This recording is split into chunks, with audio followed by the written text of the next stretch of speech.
Book buyers, book readers, book collectors, lend us your ears.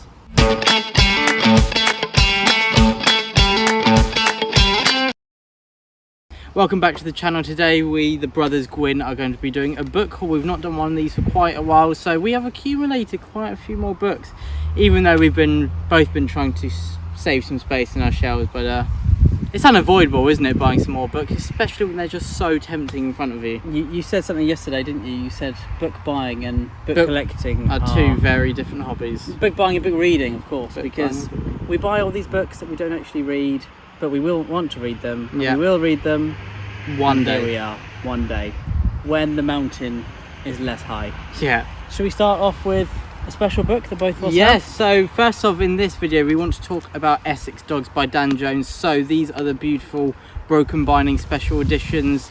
They are not released until the 15th of September, but as we are both members of the broken binding team, we were very lucky to come away with these special editions early. So we were privileged to meet Dan Jones, historian, author himself, at the broken binding book signing event at CPI Books that won the printers. And yeah, so we were with Dan Jones, we were feeding him books, and wow, it was an amazing experience. I want to thank the broken binding and Dan Jones so much, and Head of Zeus as well, for firstly this amazing stunning book, but also for the privilege to meet Dan Jones and chat to him ourselves. It was an amazing experience, and yeah, we absolutely loved it, and we cannot wait to dive into this historical fiction which is released on September 15th and is Dan Jones's fiction debut. Yeah, Dan Jones is a great guy. It was so much fun to spend the day with him. Thank you to the Broken Binder for organising all of that, and it was just amazing, these special editions. Dan Jones signed our book to Ed, Truth and Courage. Dan Jones, absolutely awesome. We were so chuffed, weren't we? Yes, we really were. And it was great, but this is a historical fiction set in the 14th century at the dawn of the 100-Year War, set 1346, and the Broken Binding did a limited run of 1,346 prints of this I wonder book, how they chose that number. I wonder. And Dan Jones actually kept 1346, which was fantastic. So yeah, now that is Essex Dogs. Hopefully this is intrigued a few of you. There are still copies to buy if you want the special editions with that awesome side, and they've got some foils underneath as well. So that is beautiful. You guys know the deal. Go and check out the Broken Binding. But now onwards with the book haul. So next up I will start, if that's all right, Ed, and I'm going to show off Until the Last by Mike Shackle. We loved having an interview of Mike Shackle himself a few weeks ago, as this finale to his trilogy, The Last War, was released just a few weeks ago now. And yes, as you can see through the bookmark, I'm partway through. It arrived just a few days ago, and I cannot wait to blitz my way through this. It comes, if you order from the Broken Binding, with a art card with art done by Mike Shackle, the author himself, and this is artwork that takes place in different scenes in the book and with our characters, our beloved characters, some who we love to hate, some who we love to hate, and some who we love to love. We've got a whole mix in there, but yes, this is one of my favourite fantasy series so far, and if this finale is as good as the first two installments, it really is going down as one of my all-time favourite series of all time. Very nice. And another one here. Now, when we were talking to Dan Jones yesterday, he recommended this book, highly recommended it, James Ellroy, American Tabloid, and he said it made him feel a lot of emotions, which is what we like from books, isn't it? And some of the emotions, I thought, yeah, I'd like to feel those too at some point.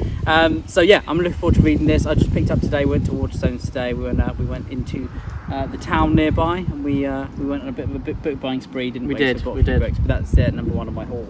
And next up, I'm going to just talk about the Broken Binding again already, and these are The Grace of Kings. I forgot what the series is called, but look at those, the Dandelion Dynasty.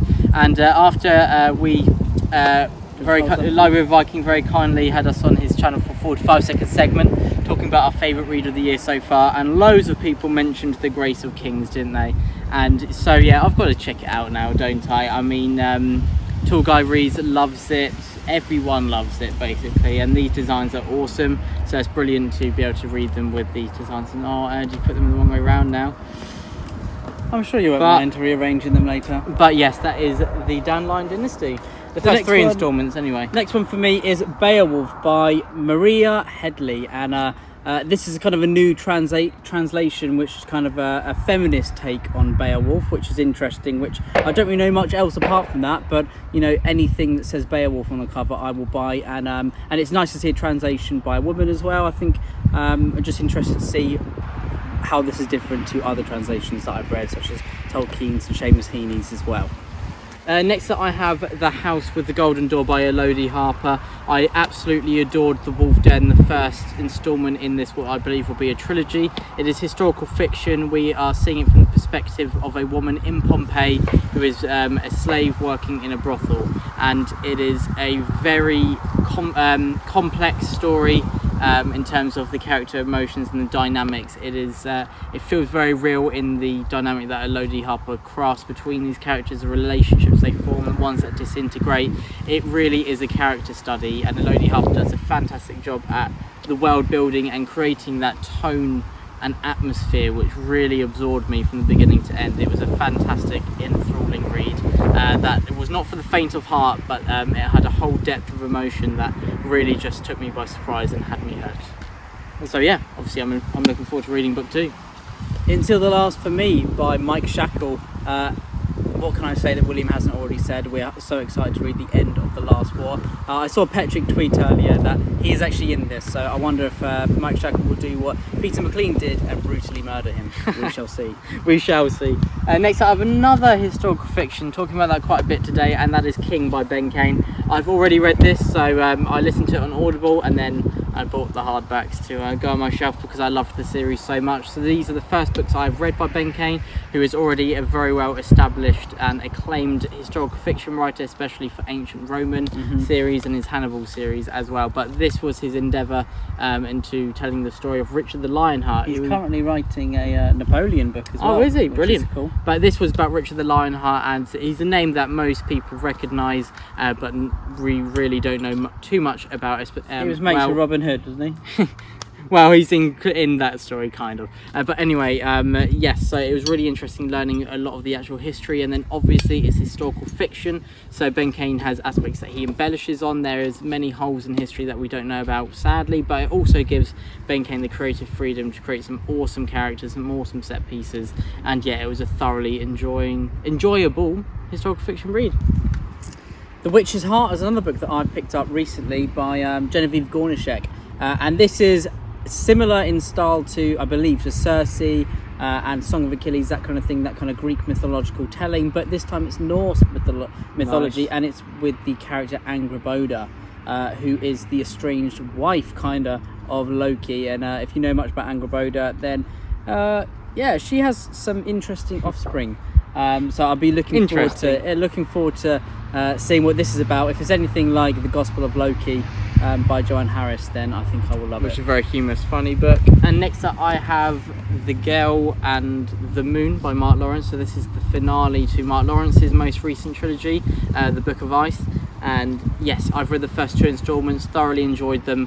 I have not got to this finale yet, but I will be soon, before the end of the year for sure, and I'm looking forward to seeing how Mark Lawrence wraps this series up. I absolutely adored his Book of the Ancestors trilogy. I really enjoyed the Impossible Times trilogy as well. He ends fantastically with the series that I have read so far, and I'm sure that The Girl on the Moon will be no exception to that. A few months ago I went through an extreme Conan phase, and I went out searching for my favourite Frank Frazetta covers of the Sprague kind of editions of Conan, and I managed to find a few. There was actually a bookstore near me, just in someone's house. They sell books on, I can't remember what website it is. It begins with A. No idea. Sorry, Ed, I'm going to disappoint you here. Oh well. Anyway, there's a bookstore where they sell used books, but and he was on there, and he said he found a few in the basement, which is pretty cool. So here we go: Conan the Conqueror, Conan the Warrior, and Conan the Adventurer. Some of my favourite Frank Frazetta paintings. So I just had to have them. They're very similar to Robert E. Howard stories, but they're kind of embellished a little bit by is it Sprague de Camp, I think. Yeah. So yeah, very cool, and I love having them in my library. Brilliant. And next up I have a series that I've already read, but I am planning a reread, and I borrowed Papa Gwynne's copies last time, so now I've bought my own, and it is the Tawny Man trilogy by Robin Hobb, and this is the second trilogy that takes place with Fitz. And so I will be doing a complete reread of the Realm of the Elderling scene, which I'm sure Jimmy Nuts might be happy to hear. I mean, his reviews last year. You're going to skip the live ship again, never again. I committed sacrilege last time, and I just wanted more stories of Fitz, so I skipped the live ship traders, which was traitorous of me, but this time I'll be reading live ship as well. People and of have course, been kicked out Tawny of Man fantasy trilogy. communities for less. I nearly had my fantasy reading license revoked, but then they saw Dylan over the Friends Talking Fantasy podcast hadn't read The Hobbit, and so they thought he's number one target. They've got to focus on him. He is first. Jason Bourne. The next one for me is one that Papa Gwynne bought for me. It's the Mavinogian. We are a Welsh family. We've got lots of Welsh blood within us. So Dad said that I need to read these Celtic myths, which are Welsh myths as well. So yeah, I'm really looking forward to reading the Mavinogian. I think with the upcoming release by Shauna Lawless, Children of Gods and Fighting Men, that's Irish mythology. That kind of Celtic vein as well. So I'm really looking forward to reading that. So I'm sure it might be a little bit similar with those kind of myths, but you know, like all the Cuchulainn and all that kind of stuff. Will be so much fun to read about. But yeah, I need to read the Mavinogian. You need. It's not I want. It's you need to. And next up, I bet £5 or $5 that Dr. Philip Chase has read the Mavinogian. Definitely. You know what? It's too likely. I'm not going to take you up on that one. Next up, I have a non-fiction read, and it is Powers and Thrones by Dan Jones. That rhymes. Who's that? So yes, Dan Jones, this is one of his non-fiction works. I read The Templars in July. We've been listening to Crusaders together, and I'm going to physically read at some point Powers and Thrones, and this is going after a huge segment of time in Britain, a millennium, a 1,000 year period, looking at the change of power, the change of government, the power dynamics, how they evolved over 1,000 years of history, and what the continuities and the contrasts over that time. And that is something that just really intrigues me. And yeah, he writes it in a very accessible way, which parts of it are like they're not novelized, but he writes part of it in a way that is very immersive, especially the beginning of his segments, where he's really putting you into that tone and atmosphere of the world as he sees it. There is no such thing as a dry Dan Jones book, is there? No, there is not, but I wouldn't. No, I was going to make a terrible joke about books being wet in the rain then, but I'm not going to do that. I'm not going to do that. Turn it to me. I am. You would make the joke, but you wouldn't. I would, but no. I bought the omnibus of the Dark Horse comics of The Witcher. Now, I love a bit of The Witcher games. I'm not the biggest fan of the books. I like the first kind of short stories, but I think from then on the novels tend to upset me a little bit, which is a shame. I'm upset that I don't love them as much as other people do, but there are some amazing editions coming out, which, I mean, even though I'm not a big fan of the books, I'll probably still buy them anyway, and because they look really pretty. But yeah, I mean, I haven't read many comics or graphic novels over the last couple of years, so I definitely need to get into more of that. So I thought, let's get with some Witcher. It's a good idea. It's good. We're planning on reading Vinland Saga together at some point. Yes, I would love to read that. I think, especially after Mike's book reviews said it was a lot of fun, especially if you like Vikings. So it's right up our street. And next up, I couldn't find it for a second there. I have The Ninth Reign by Jen Williams. So this is a series, The Winnow and Flame. This is the first instalment, and I am really looking forward to. Lovely edition you have. I know, the Broken Bunny again. I mean, it's actually getting dangerous working for them because my shelves are so full. I just keep finding more space. I mean, it's actually made me really efficient at utilising space. So it's taught me some life skills there. Buying books, buy more books, people. It teaches you life skills. But yes, I'm really looking forward to reading this. Heard some great things about this series, and yeah, so I'm looking forward to giving it a go myself, and I'm sure that I'm going to love it as well. During the journey into town this morning, I picked up this book that really I picked it up because of the cover, but it's called The Face Maker by Lindsay Fitzharris, and this is a book about I believe after World War One, it is a medic who is or kind of a surgeon who is helping people overcome their injuries and kind of doing surgery, trying to put people's faces back together basically after the horrific acts that they had endured. So yeah, I'm sure it'd be kind of quite a harrowing and awful read, but I think it'd be absolutely fascinating about a remarkable person who I'm sure changed lots of people's lives. So yeah. Okay, that will be an interesting one. And this is A Time for Swords by Matthew Harvey. I love his works. I've read 3 instalments of the Bernicia Chronicles, and I've also read The Wolf of Wessex. So 4 books that I've really enjoyed, every single one of them. Very consistent author who's great at the world building and has some really intriguing characters. And A Time for Swords is his first instalment of his A Time for Swords. series. I'm not sure how many installments there are going to be. I know there's 2 out at the moment, but yes, I'm looking forward to reading this at some point. I'll probably read 1 or 2 more installments of Bernicia Chronicles before I read this, but yeah, I will certainly get to it. And it's an awesome cover and some more historical fiction from Matthew Harvey, which is always a good thing. Talking of historical fiction, here we have Gods and Generals by Jeff Shara, which is the pinnacle of Civil War historical fiction. So I've heard. I haven't read any Jeff Shara. I think his dad wrote, or his son wrote, the rest of the series. I think it's a trilogy. But one of the Sharas continued it, and one of the Sharas was the dad and wrote the first one, which was very successful. I believe Gods and Generals actually been made into a film, although I think Robert Duvall's in it, and I can't remember who else. But yeah, now I'm looking forward to reading this. I'm interested in the Civil War period and that kind of period again of America, so yeah, I'm sure I'll definitely enjoy this, and I'm sure it's popular for a reason. And next up I have The Martyr by Anthony Ryan, the second instalment of his new series. I read the prior and really enjoyed it. I think it's called Covenant of Steel, this series, and yes, so I really enjoyed the prior and I'm looking forward to getting to The Martyr. Some awesome covers, and Anthony Ryan is a great author.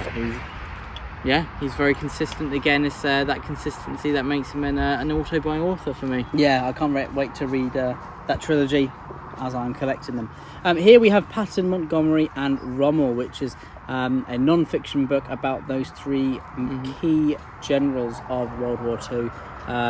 One of our great viewers recommended it to us in a fairly recent video, and I thought, yeah, I will actually pick that up, and it looks absolutely riveting. I've flicked through it a few times and read a passage here and there, and it sounds absolutely fantastic, kind of seeing how these generals were different, how they were similar, what they endured, and how they actually were great generals that we should learn about.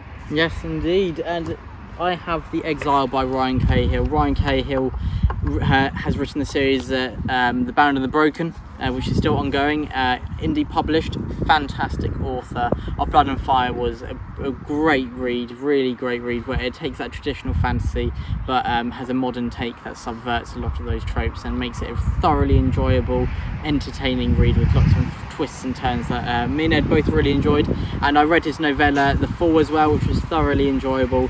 Again, no surprise, and I'm going to then be going on to the second instalment of Darkness and Light, and then this lovely little novella, The Exile. So yes, got more Ryan Cahill waiting for me, which that's not a bad thing. It's going to be sad when I'm caught up, but that's why I'm spacing them out a bit. So then hopefully the next book will be on its way pretty soon. I think it's called War and Ruin.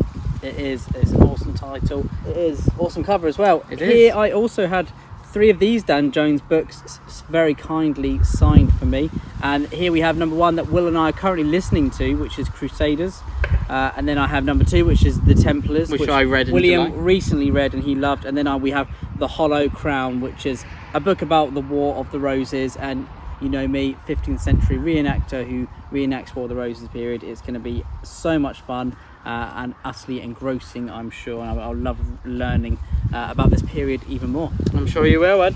And next up I have Ruin. The special edition has been printed for Ruin, so throughout the year they've been spaced 3 months apart. Malice was in January, Valor in April, Ruin in July, and Wrath will be printed in October. Yes. And so these are the 10th anniversary editions of the Faithful and Fallen by good old Papa Gwynne, and this is my favourite book by Papa Gwynne, or maybe that yellow really does pop, doesn't it? It really does, and I love how it blends into the cover. It's awesome. But Ruin, yeah, it's got some of the best scenes out of anything Papa Gwynne has written, in my opinion. And yeah, it's my favourite, The Faithful and Fallen, and possibly my favourite book by him.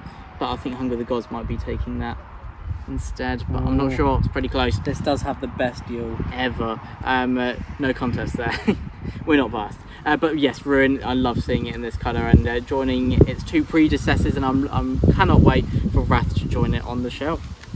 And here I have a critically acclaimed book, James Alexander Thorns' Panther in the Sky. Now, Panther in the Sky is about a Native American chief warrior who is called Panther in the Sky, and this is a book kind of, I think it's described as a bit of an odyssey, a bit of an epic that is all about that period of America. Again, you know, I love my my historical fiction, especially in this period, about Native American cultures as well. I love learning about. It's really fascinating to me, and I'm sure this will remind me of Ride the Wind, which was another historical fiction book that I absolutely loved. So yeah, looking forward to this one. Next up I have Pandora by Susan Stokes Chapman. So this is another Greek retelling that has been so popularised in the recent years. I think that has been sparked by Madeline Miller's Song of Achilles, and then Circe, or Circe, however you say it. I think Circe. Is that the correct way? I did the Audible, and that's how they said it. Well, we'll go by that then. But yes, I think that has sparked a love for Greek retellings that has really popularised it recently, and Pandora is another one of those that I've heard great things about, and I'm really looking forward to reading this. Obviously Pandora, I imagine, is going to be something about Pandora's box. Be surprised if it's not. Or it's an Avatar spin-off. Maybe. Oh, I forgot it's called Pandora. That is cool. But yes, I'm looking forward to getting to this. And some more historical fiction for me. An author that Will mentioned earlier. This is Lionheart, book one of that trilogy about King Richard, and I'm really excited to read this one. William actually bought this for me, and yeah, it was from the Broken Binding, wasn't it? So thank you again. Yeah. They are also stocking historical fiction at the moment, so go check them out. But yeah, thank you very much, and this is awesome. Brilliant. And next I have The Complete Roman Army by Adrian Goldsworthy. Non-fiction. It's a complete layout of the training, of how you get into the Roman army, not how I would get into it, but how people used to get into it. Yeah. The arms and equipment, the training. Just go straight in. We wouldn't need probably, training. And all the different levels and the different ranks as well. So it's thoroughly intriguing, really, to me. And I love there's a lot of images here of the archaeology that's been discovered, as well as a lot of the influential figures, the ones that are being studied in this text. In the life of a centurion. Yes, and a lot of graphs about what the different forts would have looked like and the constructions. And yes, so hopefully this would be a Who doesn't want to know what the read. centurion's got up to on a day-to-day basis? I would like to read that. I actually do have that book as well. Here is another book I picked up today, Rit Atkinson's The British Are Coming. This actually won the Pulitzer Prize. It's a non-fiction... Oh, didn't it? Yes, it did. It's a non-fiction talking about the American Revolution. So King George III, the British Army, George Washington, those kind of guys, which I'm sure, again, will be a riveting read. It's quite a chunky book, so I'm looking forward to getting into that. But yeah, so again, this period, a different book, slightly earlier period of America, the American Revolution, but I'm sure again that will be very, very exciting. Wow, we've talked about a huge variety of books today, haven't we? Non-fiction, historical fiction, fantasy, everything, and a lot of different periods as well. But I have two left. I think you have one more left. We're nearing the end. Sorry if we've been jabbering on quite a bit, but we're nearly there. Next up I have Engines of Empire by R.S. Ford. So this was a release this year. I believe it was released in February, and I was very intrigued when it came out, and even more so when Elliot Brooks said that it has been one of her favourite reads of the year so far. She's really been championing Engines of Empire, saying that it's like many books are likened to Game of Thrones meets this, because if people hear Game of Thrones, publishers think that they'll be intrigued by that. Yeah. And I'm sure it works, but many books we find that they aren't really like Game of Thrones. Well, didn't they say Rage of Dragons is Yeah. like Game of Thrones meets Gladiator? They're right about the Gladiator part. Yeah. And it's a fantastic book, but I wouldn't say Game of Thrones-esque. But yes, I think Elliot Brooks said that this actually is Game of Thrones-esque, and that it is fantastic. Fantastic. I was going to say fantastical then. It is fantastic. It is fantastical as well. It is a fantasy. It is a fantasy book. But yes, so thank you, Elliot Brooks, for recommending this. I'm looking forward to diving in. And the last one for me, which I will dive and delve into and submerge myself within, is The Rise and the Fall of the Third Reich. This is considered kind of the masterpiece of the Third Reich, and about Hitler's rise to power. And yeah, it's by William L. Shira, or Shira, I think it's Shira.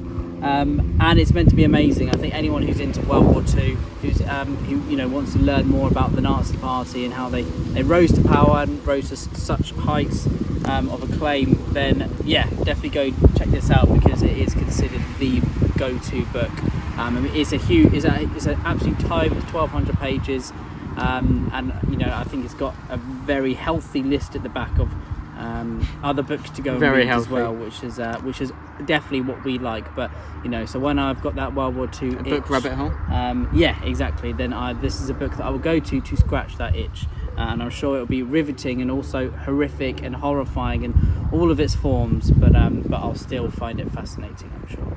And last for me, I have some books I've already read, but for the final time, we're going to be talking about the Broken Binding. Sadly, you cannot get these editions anymore. They're just for the subscribers. But the first law printing has been finished. So all 3 installments, the blade itself, Before the Hanged and Last Argument of Kings, now all printed, and they look absolutely beautiful. And yeah, so this is one of my favourite series, and I'm so happy to have them all together now. So yeah, they belong together. They do, and the Broken Binding did a great job with the sprayed edges.